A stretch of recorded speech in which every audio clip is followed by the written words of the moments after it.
ప్రేమ, భక్తి గురించి ఎప్పుడూ చెప్పుకుంటూనే ఉన్నాం. ఈ రెండింటితో కొంత తికమక పడతాం.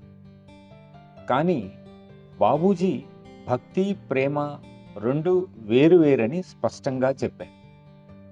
అసలైన అర్థంలో సంపూర్ణంగా ప్రేమించినప్పుడు మనం ప్రేమించే వ్యక్తి జీవించి ఉన్నా, మరణించినా ఆ ప్రేమ అమరమై ఉంటుంది. అది ప్రేయసి కానీ, ప్రియుడు కానీ వారిపై మన ప్రేమ ప్రవహిస్తూనే ఉంటుంది. కనుక ఆ స్థానంలో ఇంకొకరిని తెచ్చుకోలేం.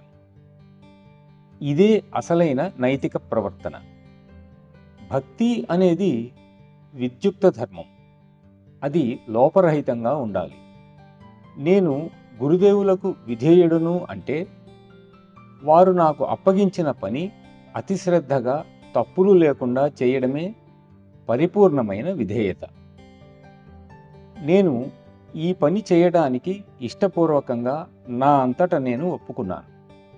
అందువల్ల దీనిని ఏ లోటు లేకుండా, శక్తి వంచన లేకుండా చేస్తాను. కాబట్టి భక్తి అంటే విద్యుక్త ధర్మాన్ని అతి శ్రద్ధగా చేయడమే.